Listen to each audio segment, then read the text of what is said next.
માં તો થેપલા ખુલે ને, કોકના વડા ખુલે ને, કોકની ચા ખુલે ને, કોકની પાસે દહીં હોય ને, બધા મળીને જમે.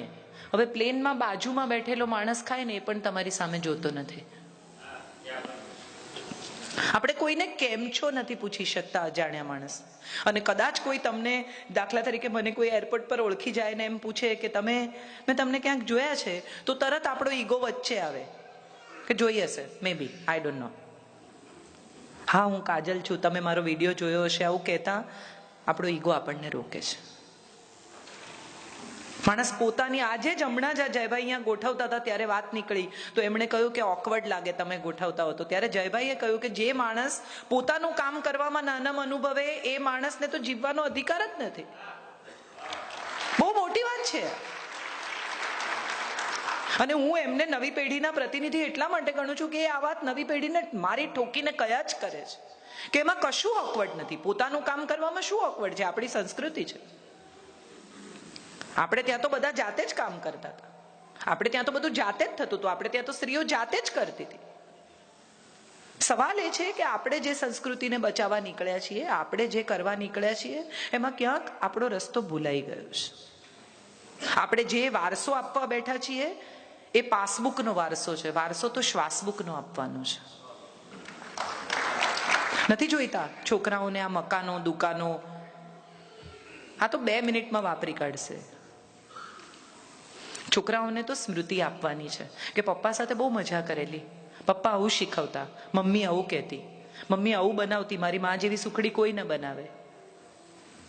હમણાં જ જયભાઈનું પુસ્તક પ્રકાશિત થયું છે, મમ્મી પપ્પા.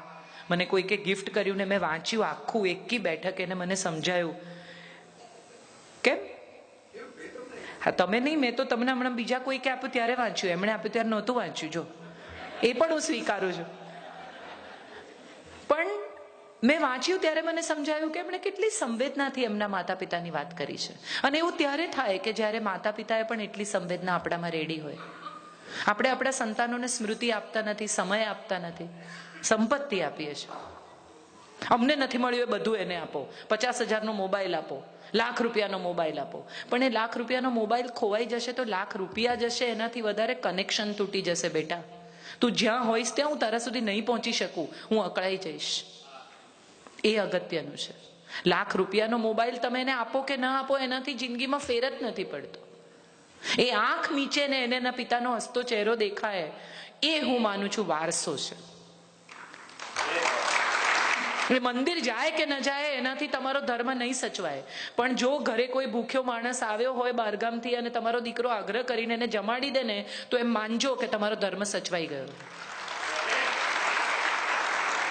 એ જમવા બેઠો હોય, ઘરમાં 4 જ રોટલી હોય અને મહેમાન અચાનક જોડાઈને એમ કે ના ના, મને તો ભૂખ જ નથી, 2 તમે લઈ લો, આપણે પછી કંઈ બીજું ખાશું, અને સેવના ડબ્બા ખોલે ને, તો માનજો કે તમારો ધર્મ સચવાઈ ગયો. આ શીખવજો.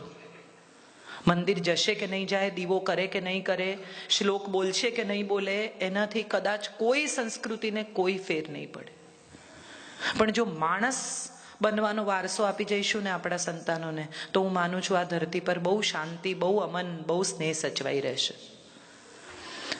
શક્ય છે એની પાસે એકાદ મકાન ઓછું હશે, શક્ય છે એની પાસે થોડું બેંક બેલેન્સ ઓછું હશે, પણ એ તો એ મેળવી લેશે. પણ જો એની પાસે હૃદયમાં સંવેદના નહીં હોય, લોકો માટે ઉષ્મા નહીં હોય, એની પાસે મિત્રો નહીં હોય, એના જીવન સાથીને પ્રેમ નહીં કરી શકે, જો એના સંતાનોને વાલ નહીં કરી શકે, તો કેટલો એકલો પડી જશે એનો વિચાર કરજો. હું માનું છું આપણે જે આપવાનું છે ને એ આ વારસો છે. દુનિયામાં ક્યાંય પણ વસો, તમારી ભીતર આ સ્નેહ હશે, તમારી ભીતર આ વાલ હશે, તમારી ભીતર આ સંવેદના હશે ને એ તમારા સંતાનને આપી શકશો ને, તો હું માનું છું તમે એને એટલું બધું આપીને જાઓ છો કે તુજે પ્યાર મિલે ઇતના કે જીવન મેં ના સમાય, પલક બંધ કર લૂં કहीं છલક હી ન જાય. આટલું જ હું માનું છું આપવાનું છે. છેલ્લી મારી વાત કહીને આ વાત પૂરી કરીશ, પછી આપણે જયભાઈને સાંભળીશું. બહુ એક સરસ વાર્તા મને બહુ ગમે છે કે એક શેઠ હતા, એને કોઈ દિવસ બહારગામ જાય નહીં, ક્યાંય જાય નહીં. એના દીકરાને એકવાર એમણે કહ્યું કે મારે બધા વાણોતરોને મળવું જોઈએ યાર, મારે ક્યાંક તો બહાર જવું જોઈએ ને. તો કે હા જાઓ, તમે મળો બધાને. એટલે કે ભાઈ તું ભાતું બધું બરાબર મૂકજે, મને કોઈને ઘેર ખાવાનું ફાવતું નથી. કે ભલે કંઈ વાંધો નહીં, બધું મૂક્યું છે. નીકળ્યા. પહેલા ગામમાં પહોંચ્યા અને ત્યાં બધા લોકો ટોળે વળે, શેઠ સાહેબ આવ્યા, શેઠ સાહેબ આવ્યા, મારે ઘેર નાસ્તો કરજો, મારે ઘેર જમજો, મારે ઘેર આમ કરજો. એટલે શેઠે જોયું કે ના ના હું તો લાવે છું. એમણે જોયું તો અંદર કોઈ ડબ્બો નહીં, કશું નહીં. અરે બાપરે! એટલે તો ગયા, કોકને ત્યાં નાસ્તો કર્યો, કોકને ત્યાં જમ્યા, વળી આગળ ગયા. જે ગામમાં જાય ત્યાં લોકો ટોળે વળી જાય અને એમને ખવડાવે ને પીવડાવે ને આ કરે ને માન આપે ને. ફરીને શેઠ 8, 10, 15 દિવસે ઘેર આવ્યા અને દીકરા પર તૂટી પડ્યા કે તને શરમ ના આવી? તે તો કીધું મેં બધું ભાતું મૂક્યું છે ને મેં બધું આમ કર્યું છે ને કશું નહોતું અંદર. એટલે એનો દીકરો હસ્યો ને એણે કહ્યું કે આ જેટલા લોકોએ તમને ખવડાવ્યું ને એ તમારું ભાતું છે. અહીંયા જેટલા લોકો આવ્યા ને આપણને મળવા, પૈસા લેવા, પૈસા આપવા, એ કોઈ દિવસ જમ્યા વગર ગયા નથી. અને માટે એ લોકોએ તમને ખવડાવ્યું. ભાતું ડબ્બામાં નથી હોતું, ભાતું હૃદયમાં હોય છે. આપણે આપણા સંતાનોને જો હૃદયમાં ભાથું બાંધી આપીશું ને તો ડબ્બા ખાલી હશે તો બહુ ફેર નહીં પડે.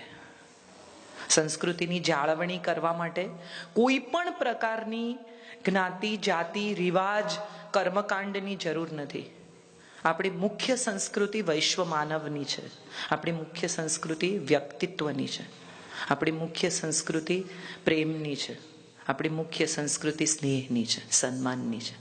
અને એટલું જો જાળવી શકીએ ને તો વિશ્વમાં તમે જ્યાં વસતા હશો ત્યાં તમે ગુજરાતી જ છો, તમે ભારતીય જ છો અને તમે સૌથી ઉત્તમ જ છો. આનાથી બેટર જગતમાં કોઈ જાતિ જન્મી નથી ને જન્મવાની નથી. બહુ જ આભારી છું ચંદ્રકાંતભાઈની, દિનેશભાઈની, આપ સૌની કે આટલા પ્રેમથી અમને સાંભળ્યા, આટલા વાલથી આટલા ગુજરાતીઓ આટલા ટ્રાફિકમાં આજના દિવસે અહીં સુધી પહોંચ્યા. અને આટલો બધો સ્નેહ જ્યારે પરદેશમાં મળે ને ત્યારે હંમેશા એમ થાય કે ખરેખર આપણે બધા આપણો એક ટુકડો, આપણી એક વ્યક્તિત્વનો ભાગ, આપણી ભાષાની એક છાપ ક્યાંક ને ક્યાંક પહોંચાડતા રહ્યા છીએ. અમારું કામ કર્યાનો સંતોષ થાય છે અમને. આવી રીતે અમેરિકામાં, ઇંગ્લેન્ડમાં, હમણાં લિસ્બનમાં એટલા બધા ગુજરાતીઓ, ત્યારે એમ થાય કે અમે પહોંચી રહ્યા છીએ એ વાતનો સંતોષ છે.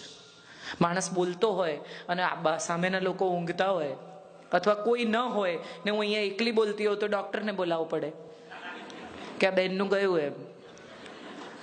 એને બદલે ખીચોખીચ ભરેલો હોલ હોય, બધી આંખો તમને જોતી હોય ને આંખોમાંથી સ્નેહ વરસતો હોય ને તો અમને પણ નકશીક ભીંજાવાનું ગમે. બહુ જ આભારી છીએ તમારા. અત્યંત સ્નેહ, આદર, પ્રેમથી આપ સૌની આભારી છું. આપ સૌમાં રહેલા કૃષ્ણને, ગુજરાતીને, ભારતીયને પ્રણામ કરું છું.